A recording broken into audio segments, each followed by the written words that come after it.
आप बिजनेसमैन बनना चाहते हो, एंटरप्रेन्योर बनना चाहते हो, या इन्फोप्रेन्योर बनना चाहते हो? इनका फ़र्क पता है आपको?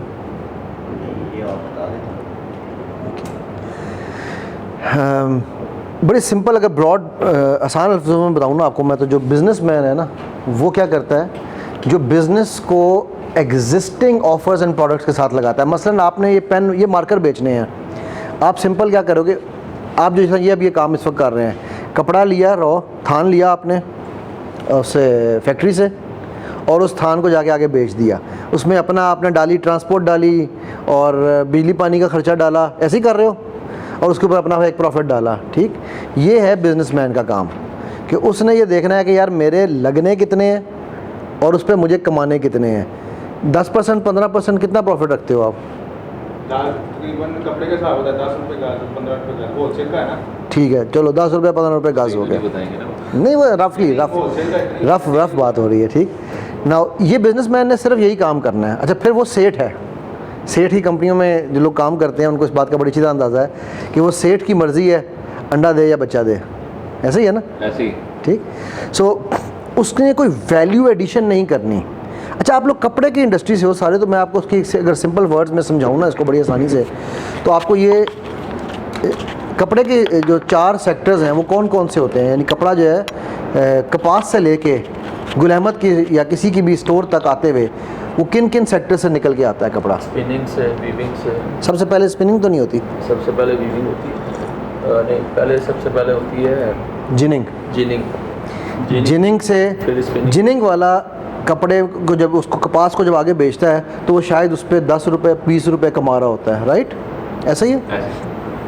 फिर वो आता है स्पिनिंग वाले के पास, वो धागा बनाता है तो वो उस कपास के 20 रुपये के शायद 40 कमा लेता है, डबल कर लेता है, बड़ी छलांग मारता है। फिर आता है वीविंग वाला, वीविंग वाला कहता है मैं तो शेर हाँ, वो 40 के 100 कमाता है, वो मैं 60 रुपये का प्रॉफिट किया है, ऐसे ही है।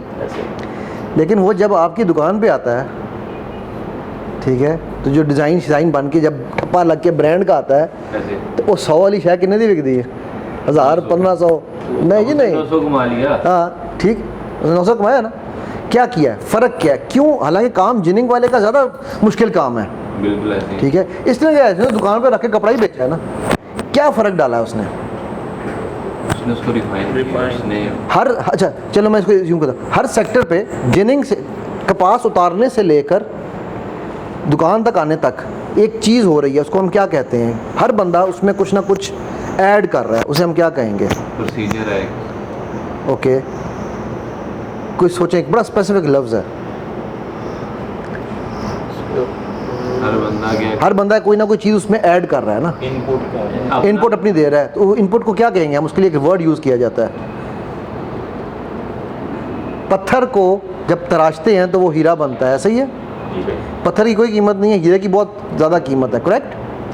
तो वो पत्थर से हीरा बनने के अमल को हम क्या कहेंगे? ये आइडिया है? नहीं है तो कोई मसला नहीं, मैं बता दूंगा। आइडिया है, वो क्या कहेंगे उसको? इसे कहते हैं वैल्यू एडिशन। वो उसमें वैल्यू ऐड कर रहा है। कपास तो पौधे खेतों में लगी हुई है ना, उसको उतार के जो उसने उसकी वो बनाई टोकरी जो बनाई, वो उसने उसको कुछ नहीं किया, कोई वैल्यू ऐड नहीं की, ठीक? उस कपास को जिनिंग वाले ने जब अलग अलग किया, उसने उसमें एक वैल्यू ऐड की, ठीक है? फिर जिनिंग वाले से स्पिनिंग वाले ने उसको धागा बना दिया, वो एक और वैल्यू ऐड हुई।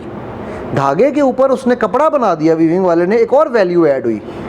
और फिर उसके बाद वो मेरे जैसा या कोई क्या नाउ मैन दी लाल टैन आया और उसने ऊपर उसके रंग बूटे एवं बेल बूटे बनाए और उन्होंने कहा जी ये तो कमाल खूबसूरत लग रहा है। अब वो उसने उसमें मज़ीद वैल्यू एडिशन की। इसीलिए जो फिनिशिंग वाला बंदा है, अगर एक जिनिंग वाले की तनख्वाह लाख रुपया है तो फिनिशिंग वाले की तनख्वाह 4 लाख होगी या 5 लाख होगी। क्यों? क्योंकि उसने वो वैल्यू एडिशन कर रहा है, ठीक? तो इसी तरह जो एंटरप्रेन्योर होता है ना, उसका सबसे पहला काम ये होता है कि वो वैल्यू एडिशन करता है। बाय द वे, एक यहाँ बड़ा गलत कॉन्सेप्ट है हमारे इस एरिया में कि बिज़नेस सिर्फ का मतलब, या बिज़नेस या अपना कोई भी एंटरप्रेन्योरशिप का काम करने का मतलब ये है कि आपने बस अपनी दुकान डाली हुई है। ऐसा नहीं है। अगर आप कहीं पर जॉब कर रहे हैं, जिस फ्लोर पे खड़े हैं आप उस फ्लोर के लिए भी बिजनेसमैन या एंटरप्रेन्योर बन सकते हैं। मसलन मैं एग्जांपल देता हूँ कि अगर मैं स्टोर पे आऊँ आपके और मैं आके पूछूँ यार भाई ये कपड़ा कितने का है, 20 रुपए का, क्या ख्याल है, मैं आपसे लेना चाहूँगा? तो नहीं। और अगर आप मुझे बताएं सर ये 20 का है, ये 30 का है, ये 40 का है, इसमें ये फ़र्क है, आपको 40 वाले में ज़्यादा प्रॉफिट मिलना है ना, राइट? इसमें ये फ़र्क है, इसमें ये फ़र्क है, इसमें अब आप क्या कर रहे हैं, आप उसी कपड़े को बताते हुए मुझे वैल्यू एडिशन कर रहे हैं। तो ये एक माइंड सेट है, entrepreneurship is a mind set, ठीक है। हमारे यहाँ पर अक्सर जो है ना वो खिलौते हैं जिसमें पता नहीं कोई ना कुछ होना मारे खिलौता है यार, तेरी ऐसी तैसी, बेचना या नहीं बेचना, राइट? स्पेशली जब आप अपने लोगों से भी डील कर रहे हो, अब लोग कहते हैं ओ जी असी तो जरा इस्तेमाल डील कर रहे हैं वो तो बेचारे अनपढ़ ने, अनपढ़ तो है तो इंसान ही ना, राइट? उसका माइंड तो वही है। तो यार आपका नाम मिर्ज़ा ज़ीशान, और आप क्या करते हैं? फादर की कंपनी है यूसुफ सन्स कॉर्पोरेशन, ठीक है, इलेक्ट्रिकल सर्विसेज प्रोवाइड करते हैं। Okay great. तो आप वहाँ साथ उनके काम कर रहे हैं, एक्सीलेंट, ग्रेट। देख थोड़ा शुक्र है कोई कपड़े से हटके भी बंदा आया है, मैं क्या आज तक कपड़े की सारी गल होनी है। बेसिकली एक शॉप ही है। अच्छा, आपकी शॉप की बात से मुझे याद आया, उधर भाई होते हैं, अक्सर मेरा उधर भी बैठता हूँ तो काफ़ी ऑब्जर्वेशन होती है चीज़ों की, क्लाइंट की। किसी टाइम क्लाइंट का मूड और होता है, आपका मूड और होता है, लेकिन वो फेस करना पड़ता है, पोलाइट रहना पड़ता है। पोलाइट के अलावा देखो बात एक बड़ा आपने इंटरेस्टिंग पॉइंट बेटा उठाया है। इस दुनिया में एक प्रोफेशन ऐसा है जिसके साथ अल्लाह ने हर जी रूह को पैदा किया है, आप जानते हैं कौन सा? हर जी रूह उस एक प्रोफेशन के साथ पैदा हुआ है।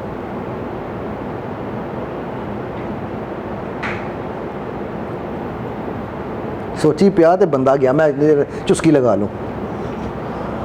एक प्रोफेशन ऐसा है ट्रेडिंग, प्रोफेशन ऐसा है जिसके साथ अल्लाह ताला ने हर इंसान को पैदा किया। बाई बर्थ हर इंसान के अंदर मौजूद है, इवन बिफोर बर्थ मौजूद है। 4 महीने से शुरू हो जाता है माँ के पेट में उसका वो प्रोफेशन का काम। 4 महीने में तो जब औरत 4 महीने की प्रेग्नेंट होती है ना तो आने वाला इंसान अपना वो प्रोफेशन शुरू कर देता है। खाने सुनने का वो तो अंदर है ना, पेट के अंदर शुरू कर रहा है, लत मारदा है, अम्मा मैं आ गया जे, हरकत, पेशेंस, सेल्स, बेचता है, हर इंसान बेचता है। माँ के पेट में अपनी टांग मार के अपना आना बेचता है, बाहर निकलता है तो रो के अपनी भूख बेचता है, अगर ना बेचे तो माँ उसको खाना नहीं खिलाएगी, ऐसे ही है। सो जो लोग कहते हैं ना मुझे सेल्स नहीं आती मैनू, वो झूठ बोल देना, ठीक है। ये हर एक को बाई बर्थ मिला हुआ ये प्रोफेशन, ठीक। अब होता क्या है, कुछ लोग इसको पॉलिश कर लेते हैं और वो फिर क्लाइंट्स की उन डीलिंग्स को देख के वो सोचते हैं, क्योंकि डीलिंग किससे हो रही है? इंसानों से हो रही है ना, इंसानों के तासुरात हैं, इंसानों की बॉडी लैंग्वेज है, इंसानों का बात करने का तरीका है। इससे फ़र्क नहीं पड़ता आपने क्या कहा है, बट इससे फ़र्क ज़रूर पड़ता है आपने कैसे कहा है, ठीक है। चलो एक आगे चलने से पहले आपसे मज़ेदार सवाल पूछता हूँ, क्योंकि मेरा मेन फोटे है बॉडी लैंग्वेज वगैरह, मैं बहुत ज़्यादा काम करता हूँ सेल्स वालों के साथ। मुझे ये बताएं कि अल्फाज का कितने फ़ीसद ताल्लुक़ है हमारी कम्युनिकेशन में? 20%। वो तो बड़ा भला हो जाए, गुड है 20%। चलो इससे मैं कहता, अच्छा कम्युनिकेशन 2 तरह की है, एक है वर्बल जो अल्फाज वाली है, दूसरी है नॉन वर्बल जो अल्फाज के अलावा बॉडी लैंग्वेज, एक्सप्रेशंस, आवाज़, एटीट्यूड, ठीक है। तो मैं इसको ये लिखता हूँ वर्बल और ये नॉन वर्बल, ठीक है। आपने कहा 20, तो 80% नॉन वर्बल हुई। क्यों जी, कितने लोग एग्री करते हैं इससे? तो यार कुछ तो बोलो। वो पता सरगोदा की ना एक मस्जिद है, उसके मौलवी साहब बड़े मुझे पसंद हैं। वो मेरे दोस्त का गांव है, वहाँ उसके गांव की मस्जिद के मौलवी साहब हैं। तो वो जब वहाँ पर कभी एक वक्त जाने का इत्तेफाक हुआ तो मौलवी साहब माशाल्लाह बड़ी ज़बरदस्त लेक्चर देते हैं। वैसे आमतौर पे हमारे माज़रत के साथ मौलवी हज़रात के साथ जब वो भूल जाते हैं ना, क्या कहते हैं, पढ़ो ला इलाहा इल्लल्लाह। उन बंदे ने नहीं पता कि मौलवी भूल गया सी, ठीक है। तो वो मौलवी साहब जो है ना, वो हज़रत यूसुफ अलैहिस्सलाम का किस्सा सुना रहे थे और कहते हैं जिस वेले यूसुफ अलैहिस्सलाम ने भरावां ने उन्होंने खूब छुटिया तो आवाज़ आई, सारा मजमा खामोश में। वालेकुम सलाम सर, कैसे हैं? कैसे हैं सब? खैरियत से हैं? अब्दुल भाई तशरीफ़ रखिए। अच्छा, जैसे यूसुफ अलैहिस्सलाम ने भरावां ने उन्होंने खूब छुटिया तो आवाज़ आई, अब सारा मजमा बड़ा खामोश कि क्या पता नहीं कोई गायब दी आवाज़ होएगी। उन्होंने कहा ओ पुछो, पुछदे नहीं, पुछो पुछो की आवाज़ आई। लोगों ने कहा यार पता नहीं शायद मौलवी साहब से पूछना चाहिए। मौलवी साहब कहा जिस ਵੇਲੇ जिस हम तो भरावा ने खूह छुटिया तो आवाज़ आई तो मजमे ने पूछा मौलवी साहब की आवाज़ आई, गड़ूम पागलो जिस खूह डिगेगा तो गड़ूम की आवाज़ ही आनी है। ठीक है तो भाईजान जिस वे तुम बोलोगे नहीं तो मैनू पता किवें लगेगा, बोलो बोलते क्यों नहीं हो, बोलो बोलो है ना, मैं भी कहूँ गड़ूम। हाँ जी कितने लोग एग्री करते हैं जी 20-80 से? सर मैं नहीं एग्री। कि आपके ख्याल में क्या होना चाहिए?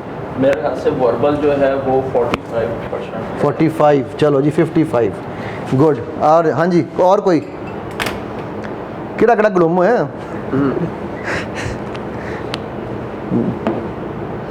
यार कुछ बोल दो, कोई nothing is right and wrong. 60 होगा। 40 क्या होगा? वर्बल? यार ये कमाल है, वैसे सब लोग ऑटोमेटिकली वर्बल को कम दे रहे हैं। हाँ जी और कुछ बोल दे यार। 45 वर्बल। 45 चलो वो तो हो गया हमारे पास। हाँ जी 50-50 शहजादा जी सर। 30 क्या ये वाला? वर्बल। अच्छा जी और एक बंदा रह गया पीछे 40 नहीं ये भी रह गए सर, आपने भी नहीं बताया जी। हम यहाँ बात कर रहे हैं कि अल्फाज और वर्बल और नॉन वर्बल कम्युनिकेशन का कितना असर होता है, अल्फाज का कितने मानी रखते हैं हमारी कम्युनिकेशन में? बहुत ज़्यादा। कितना फ़ीसद? सारा अल्फाज का ही फ़र्क होता है। 100% अल्फाज? हाँ जी 100%। लें जी ज़बरदस्त हो गया जी। हूँ दसो तजर्बे तक कोई गल कर सकता? ठीक है अच्छा अब आपको मज़े की चीज़ बताने लगा हूँ। एक रिसर्च है डॉक्टर मेहराबियन की, आप जाके नेट पे सर्च मार सकते हो। उसके मुताबिक हमारी कम्युनिकेशन में अल्फाज की औकात सिर्फ 3% की है, सॉरी 7% की है। 93% हमारी बॉडी लैंग्वेज, टोनैलिटी, स्टाइल ये सब उसमें शामिल है, नॉन वर्बल कम्युनिकेशन। और हम सारी ज़िंदगी इस पे गौर करते रहते हैं। ठीक है हम यही सोचते हैं कि वो अल्फाज उन्हीं, क्योंकि इससे फ़र्क नहीं। मसला फॉर एग्ज़ाम्पल वो सजील खड़ा है, मैं कहूँ सजील, ये मैंने उसको एक आवाज़ दी है सजील सजील, तीनों आवाज़ों में फ़र्क हो गया। सर मैं ऐसे ये कहूँगा कि सबसे पहले जो होती है ना आपकी प्रेजेंटेशन होती है किसी भी काम में। आप अपने वर्क को अपने अल्फाज में कैसे बयान करते हैं, अपनी आपकी बॉडी लैंग्वेज क्या होती है एग्जैक्टली वो ये कैसे आप उसको जो लोग करते हैं अपने अगले बंदे को कैसे आप एक्सीलेंट यही बात करते है। हैं, ये सारा कुछ इसमें कोड हो जाता है। हाँ तो ये ना अल्फाज तो बहुत हैं जो आप अदा करते हैं, जिनसे आप बयान करते हैं अपना मुद्दा कि आप क्या करना चाहते हैं। बेशक। और बाकी उसके बाद जो है ना आपकी बॉडी लैंग्वेज, आपका ठहराव, आपकी वो कंसिस्टेंसी, ये सारा कुछ शामिल होता है उसमें। ये एग्जैक्टली कम्युनिकेशन बनती है ना, बिल्कुल यही हम कह रहे हैं ना। नॉन इसी को जो आपने जो बाकी सारी बातें की ना उसको हम नॉन वर्बल कहते हैं, अल्फाज के बगैर। मुझे पता नहीं था। हाँ इसीलिए मुझे अंदाज़ा हो गया था क्योंकि आपने लेट ज्वाइन हुआ है ना, तो इसलिए तो जो अल्फाज के बगैर है वो नॉन वर्बल है। ठीक है तो अच्छा इस 93% के भी 2 हिस्से हैं। मुझे मैथ्स नहीं आता यार, मैथ आता ना सबको? हमें भी आप जैसे आता है। चलो कैलकुलेटर आपके पास है ना। एक है बॉडी लैंग्वेज और दूसरा है टोनैलिटी इसे कहते हैं। ठीक है बॉडी लैंग्वेज है 55%, तो 55 और 7 कितना हो गया? 62। तो बकाया ये कितना हो गया? टोन कितनी बनेगी? 38। देखे ना मैथ्स वाले चंगे बैठे जे। ठीक है ना हमें कहीं किसी स्कूल कॉलेज यूनिवर्सिटी में नहीं पढ़ाया जाता कि यार सोच समझ के ना वो मुंह संभाल के गल कर, कैसे गल कर ऐ कोई नहीं दसदा सानू राइट। आमतौर पे जब मैं मेरी किताब जिस पर मैं आजकल काम कर रहा हूँ ना वो है कुरान सुन्ना एंड माइंड साइंसेस। ठीक है आमतौर पे हम जब बात करते हैं तो हम किसी, अगर मैं यहाँ पे आप लोगों को मैंने बात करनी मांगा यार आप इधर आ जाएं, आप इधर आ जाएं, आप इधर आ जाएं, ऐसे ही करेंगे हम जी। नाउ पहले मैं आपको बताता हूँ कि साइंस क्या कहती है, फिर मैं आपको बताऊँगा सुन्नत क्या कहती है। साइंस ये कहती है कि इस तरह से कभी किसी इंसान को नहीं बुलाना चाहिए। ये सबलिमिनली अनकॉन्शियस लेवल पे ये थ्रेट है, आप उसको कह रहे हैं, धमकी दे रहे हो तेरी, क्योंकि देखो हम इधर आना मैं तेन दसांगा। ठीक तो हमारा सबकॉन्शियस जो है ना वो इसको एक थ्रेट लेता है। अल्लाह के नबी सल्लल्लाहु अलैहि वसल्लम के बारे में हज़रत हिंद बिन अबी हाला की हदीस है, वो फरमाते हैं कि हमने कभी अल्लाह के नबी सल्लल्लाहु अलैहि वसल्लम को किसी को यूँ बुलाते हुए नहीं देखा, उंगली उठा के बुलाते हुए नहीं देखा। साइंस कहती है कि जब बुलाना हो तो ये तरीका है बुलाने का, आप इधर आ जाएं, आप इधर आ जाएं, आप इधर आ जाएं। क्यों? ये ओपननेस की निशानी है कि यार मेरे पास कुछ पाने के लिए नहीं, मैं इज़्ज़त दे रहा हूँ आपको। और वो कहते हैं, हिंद नबी हाला कहते हैं कि अल्लाह के नबी सल्लल्लाहु अलैहि वसल्लम जब भी किसी को बुलाते थे उनका पूरा हाथ यूँ होता था। ठीक है, सो साइंस आज जहाँ पहुँची है वहाँ पे हमें हमारे नबी सल्लल्लाहु अलैहि वसल्लम ने करके दिखा दिया कैसे ज़िंदगी गुजारनी है। ठीक है, सो इसलिए जो अल्फाज की जो अहमियत है वो अपनी जगह है। वो आपने जो बात की ना, वहाँ से ये चीज़ मेरे ज़हन में, मैं कहा इसको भी कर लेते हैं हम discuss. So anyways, coming back to the topic कि बिजनेसमैन और एंटरप्रेन्योर में जो मेन फ़र्क है, बिजनेसमैन ने सिंपल मार्केट में वही खेलना है, वही कपड़ा लेना है, वही काम बेचना है। एंटरप्रेन्योर ने मार्केट को लीड करना है। ठीक है, कि मैं ऐसा क्या वैल्यू ऐड करूं कि मैं इन सब से ऊपर हो जाऊं। ठीक, कपड़ा तो वही है, लेकिन ब्रांड लगा के हम लीवॉइस की जीन्स महंगी ख़रीदेंगे लोकल, हालांकि वो ये हमें पता है कि वो लोकल यहीं बन रही है, लेकिन जब वो लोकल ब्रांड लगेगा तो हम शायद ना ख़रीदें, क्योंकि वो उसने क्या डेवलप किया है, ब्रांड ने क्या डेवलप किया, ब्रांड ने वैल्यू एडिशन के साथ डेवलप क्या किया, वैल्यू तो उसने ऐड कर दी, उससे मुझे ब्रांड के ऊपर क्या आया, भरोसा, ट्रस्ट डेवलप किया कि यार लीवॉइस की जीन्स होगी तो वो बेस्ट होगी, या गुल अहमद का कपड़ा होगा तो वो अच्छा होगा। ठीक, अब वो हो या ना हो एक अलग बात है। मैं नहीं लेता नाम एक ब्रांड का, बड़ा ब्रांड है, मैंने 3 दफ़ा उनसे कपड़े लिए हैं, तीनों दफ़ा कपड़ों में बुरा आई है पहली धुलाई के बाद, और जब वापस गया हूँ तो सर हो जाता है। मैंने कहा यार मेरे नाल ही हो जाता, 3 डिफरेंट ब्रांड, 3 डिफरेंट वक्तों से ले कपड़े ने। ठीक है सर, हम चेंज कर देते हैं। मैं यार आप चेंज तो कर दोगे, लेकिन आने जाने का मेरा पेट्रोल दोगे आप, हैसल। अब आपके ख्याल से मैं कभी उस ब्रांड से दोबारा ख़रीदूँगा? कभी नहीं खरीदूँ। 3 दफ़ा खरीदा तो फिर खरीदें। तो इसलिए ना, क्योंकि ये मेरी पर्सनल आदत है, मैं किसी भी बंदे को या किसी भी चीज़ को 3 मौके ज़रूर देता हूँ, लेकिन तीसरे के बाद चौथा नहीं देता।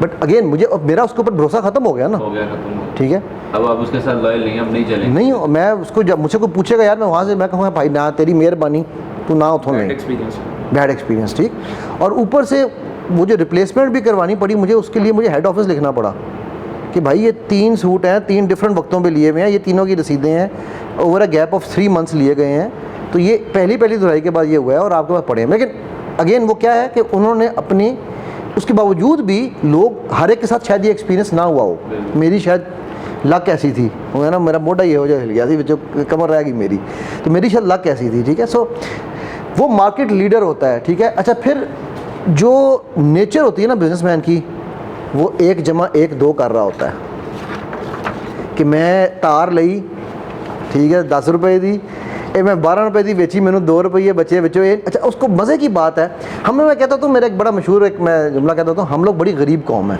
आप लोग एग्री करते हैं इससे? मेंटली गरीब। Thank you. क्यों? हम 100 रुपये का पेट्रोल 10 दफ़ा जाकर मोटरसाइकिल में पंप पे डलवाएंगे, ठीक है, 1000 रुपये का एक दफ़ा हम टैंकी फुल नहीं कराएंगे। क्यों? क्योंकि हमें इतनी अकल नहीं है कि जब 100 रुपये के लिए आप जा रहे हैं तो पेट्रोल डलवाने के लिए पंप पे लाइन में भी लगेंगे, उधर पंप जाने का भी पेट्रोल है, पंप से आने का भी पेट्रोल है, वो टाइम वेस्टिंग सानू समझ नहीं आती, वो कोई वैल्यू नहीं है ना, बिकॉज वैल्यू नहीं करते हम। टाइम भी है तो फ्यूल भी तो लग ही रहा है, हर चीज़ है, लेकिन नहीं, हमें नहीं है। अब इसी तरह हमारा जो बिजनेसमैन है ना, वो कैलकुलेशन क्या कर रहा होता है कि मैंने 10 रुपये दी ली है, 12 दी बेची है, 2 रुपये मैंने फ़ायदा हो गया। वो ये नहीं सोच रहा यार, आपके अपने, अगर आपने वहाँ पर अपनी जगह कोई बंदा रखा हो, उसको तनख्वाह नहीं दोगे आप, उसकी तनख्वाह की भी तो कोई वैल्यू है ना, आपकी कम से कम उतनी वैल्यू तो होनी चाहिए जितनी उसकी तनख्वाह की वैल्यू है। हम वो नहीं करेंगे, वो हमारी कॉस्ट फैक्टर में नहीं आएगा, राइट। सो बिजनेसमैन जो है वो बहुत सारे काम कैलकुलेटिव करता है। अच्छा, एंटरप्रेन्योर जो है ना, वो बहुत इंट्यूटिव होता है, वो अपनी छठी हिस्स पे, गट फील पे बहुत ज़्यादा चलता है। यार मुझे अभी फॉर एग्जांपल, अब हमने ये शुरू किया ना काम, ठीक है, मुझे लोगों को जी ये कौन लेगा आपसे फोम कंक्रीट, ठीक है, या हीट प्रूफिंग कौन कराएगा इस वक्त, ये इतना खर्चा कौन करेगा। अभी माशाल्लाह पिछले 1 हफ्ते में हमारे 4 प्रोजेक्ट लगे हुए हैं, ठीक है। फोम कंक्रीट बिल्कुल नई चीज़ है, लोगों को पता भी नहीं है, लेकिन उसके बावजूद हमें अल्हम्दुलिल्लाह ऑर्डर आ गया, क्योंकि हम क्योंकि मुझे पता है यार ये फ्यूचर है। आज से 5 साल बाद हर घर लोग फोम कंक्रीट से बना रहे होंगे, ये दीवारें शिवारें, लोगों कहेंगे यार पागल है, मैंने इतना सीमेंट ज़ाया करते हैं, इतना सरिया ज़ाया करते हैं, ठीक। इसी तरह मैंने अपने घर के ऊपर छत पे जब हीट प्रूफिंग की, मेरे एसी का बिल, एक एसी चलता था पिछले साल, ठीक है, और उस पे मेरा एक इन्वर्टर के साथ 6 घंटे चलने के साथ 40-45 हज़ार का बिल था। पिछले साल मेरे 4 एसी चले हैं, हीट प्रूफिंग के कराने के बाद, ठीक। और मेरा एवरेज बिल 27,000 से ऊपर नहीं 24,000 से ऊपर नहीं गया।